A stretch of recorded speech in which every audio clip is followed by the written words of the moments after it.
மறைந்தும் மறையாமல் மக்கள் மனதில் நீங்காத இடத்தை பெற்றிருக்கின்ற காங்கிரஸ் பேரியக்கத்தினுடைய முக்கிய தலைவர்களில் ஒருவரான மறைந்த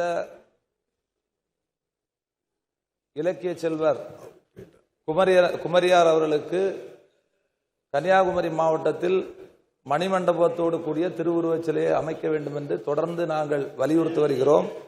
ஏன் வலியுறுத்துகிறோம் என்று சொன்னால், தமிழுக்காக தமிழுக்கு இலக்கிய செல்வர் என்று பெயர் வைத்தவர் முத்தமிழறிஞர் கலைஞர் அவர்கள். அதேபோல் தமிழுக்காக தகைசால் விருது இந்த அரசு வலியுறுத்தி 6000 கிலோமீட்டருக்கு மேல கிட்டத்தட்ட ஒரு 17 முறை தமிழகத்தில் பாத யாத்திரையை மேற்கொண்டவர், தமிழுக்காக பாடுபட்டவர். முத்தமிழ அறிஞர் கலைஞர் அவர்களால் இலக்கிய செல்வர் என்று பெயர் சூட்டப்பட்ட காந்தி மண்டபத்தில் மறைந்த காமராஜர் நினைவு மண்டபத்தில் அணையா விளக்கு அமைத்து கொடுத்தது போன்று இலக்கிய செல்வர் குமரி அனந்தன் அவர்களுக்கு கன்னியாகுமரி மாவட்டத்தில் திருவுருவச் சிலையோடு மட்டுமில்லாமல் மணிமண்டபம் அமைத்து தர வேண்டும் என்று நான் இந்த நேரத்தில் தாங்கள் வாயிலாக கேட்டு அமைகிறேன்.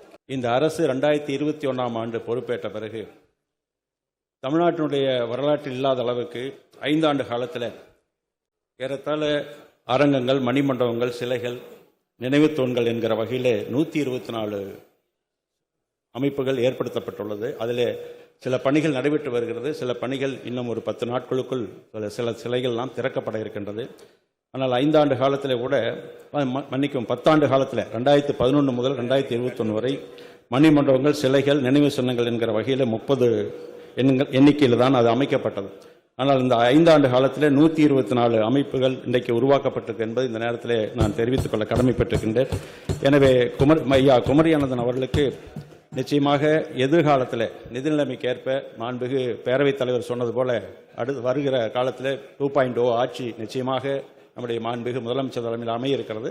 எதிர்காலத்தில் நிதிநிலைமைக்கு ஏற்க பரிசீலிக்கலாம்.